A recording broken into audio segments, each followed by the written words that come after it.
Hi there, Anna Cortez here, back with a new video on card reading. And I had a suggestion from one of the fans on my Facebook fan page to do a video on bringing cards together in a reading. In other words, how to bring the information you're seeing on the table into one cohesive story. And I know for myself that skill took a long time. It happened slowly, more slowly than I expected it to. For a long time my readings felt disjointed, and I had to rely heavily on memorized meanings for each individual card. And one of my pieces of advice to you, if you're having that experience, is be very patient and just know that it may take longer than you expect it to for your readings to feel like there's a flow to them. And so obviously doing more readings is going to be a big help. And if your practice consists of just doing readings for yourself and the issues in your own life, I want to caution you against that. When you do readings for yourself that are connected to issues that you have an emotional connection to, it's very easy to confuse yourself. It's kind of like a closed loop, and it's very subjective. So, and honestly, for myself anymore, I can really feel how if I do very much of that, it becomes damaging to my energy. So I reserve those type of readings for myself to an absolute minimum. Absolute. And then when I do a reading like that, I try really hard not to ask the same question again if I don't like the cards I've received, or if I don't understand the cards that I've received. There's something really powerful about allowing a reading to just sit within you and let it unfold inside of you over time. So that's veering off our topic just a wee bit, but it's such an important topic that I wanted to touch on that. So the issue is getting more readings in.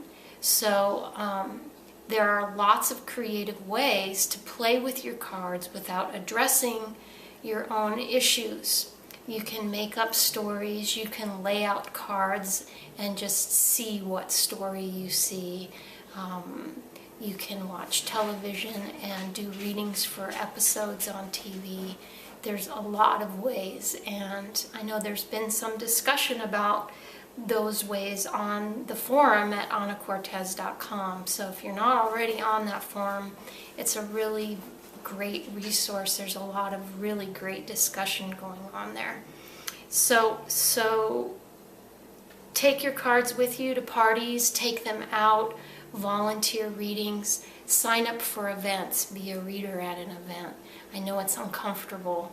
I did a lot of events and it was invaluable to me, even though I dreaded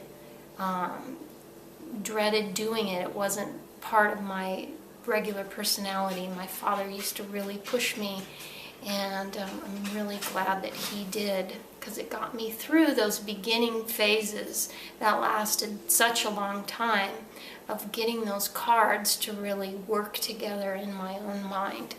So another thing we're going to address when we get to the table in the next section of this video, when we're actually laying cards out and looking at the techniques of pulling those cards together, is look for the common thread between the cards. Know your system well enough that you can see what the connecting pattern is between the cards. For instance, obvious connections would be something like the cards are all red, or you've got 3 cards of the same suit, or you've got 2 court cards right next to each other that seem to be wanting attention. And so let yourself go to that area that wants attention. Let yourself start with the obvious. You only need to know one thing to start the reading. You don't have to know everything about what's going on on the table. You just need to know one thing, and you start with that.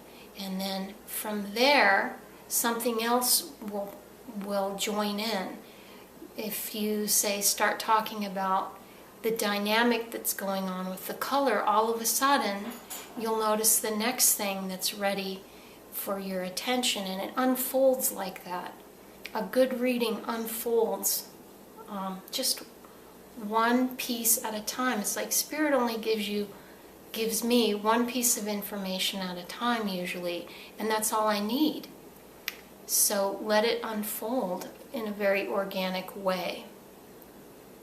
And then I'll pull in just the little pieces of memorized meaning that I need to continue with that process.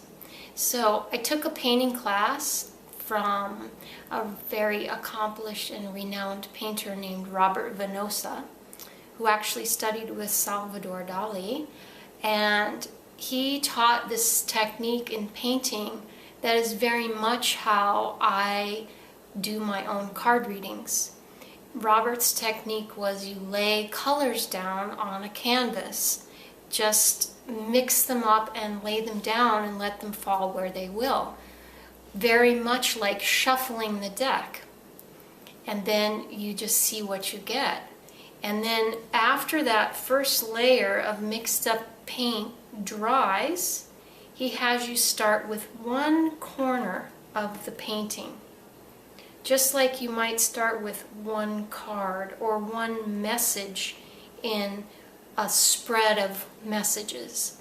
And you look for a shape or something that might be calling out to you in that corner of the painting, and then you define that shape further with more paint.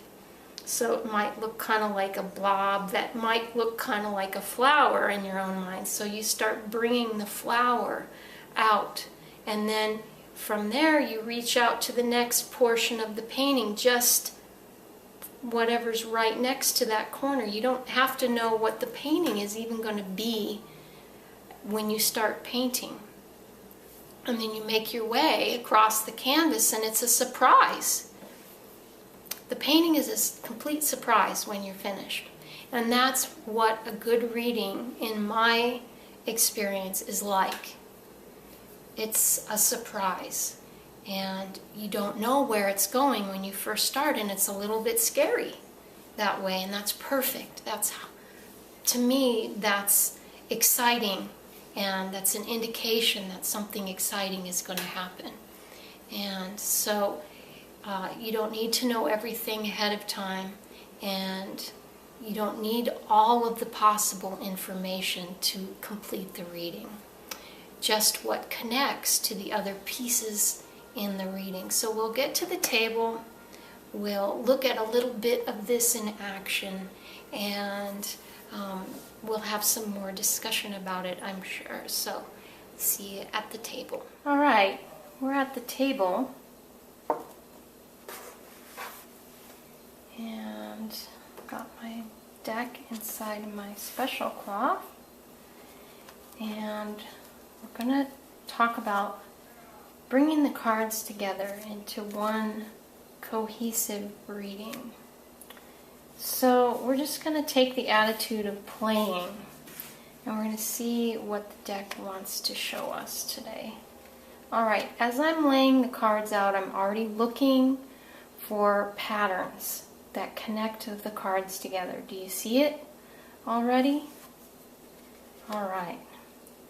We've got several patterns going on here. And again, be familiar with your deck so that those are obvious to you. I've got 2 cards of the same number, That's one pattern. Another pattern is I've got all even numbered cards on the table. That's another message. And then I've got more messages. Clubs and diamonds are compatible suits. It's fire and air. So I already know all this without having to strain my brain. Now it's just a matter of choosing which one of these patterns or connecting messages is the most obvious to me. What's the most obvious starting point for this reading?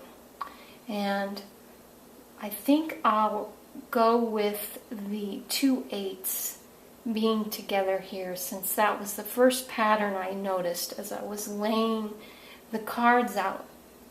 So to me, 2 8s together and the particular 8s that I have on the table, it's a very powerful spread. It's a powerful reading.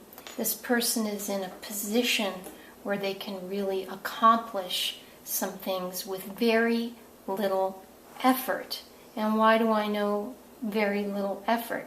Because diamonds and clubs are in a compatible, harmonious suit. There's no struggle going on for these cards to work together. And this is such a simple reading, really, that if you started to dig deeper and pull out individual meanings of cards, you could stretch the reading out and make it last a little longer. And then, of course, we have the bridge card over here. Not only is this a place of power and accomplishment for this person, but it's also a transition point, which is really interesting. Also, I know it's effortless because they're all even numbered cards. Odd numbered cards tend to be about challenge. Even numbered cards tend to be about ease. So I've got all even numbered card that supports my feeling already from the compatible suits that it's effortless. So I've got supporting information that confirms my messages, and that's another powerful thing to find in a reading, and makes you confident in the messages you're bringing forth when you have more than one thing pointing to the same message. Now, this being a transition point, I'd say, wow, this is going to lead you to somewhere that you can't even imagine. Because the bridge is like that in my experience. You're on a journey and we don't know what's on the other side of the bridge. We're familiar with what's behind us, but not what's in front of us. So even though this seems like maybe the pinnacle of success or a dream that this person has had, it's still leading to something even unknown, some new territory. So it's not a final destination for this person, which I think is an interesting twist to these 8s. So I hope that that reading gave you some general ideas about how to pull cards together. Now I want to share an interesting technique with you that helps you stay out of your analytical mind, which can be a good support in a reading, or can be your worst enemy if you're relying too heavily on that. So let's take a look at another reading. Let's do 4 cards this time.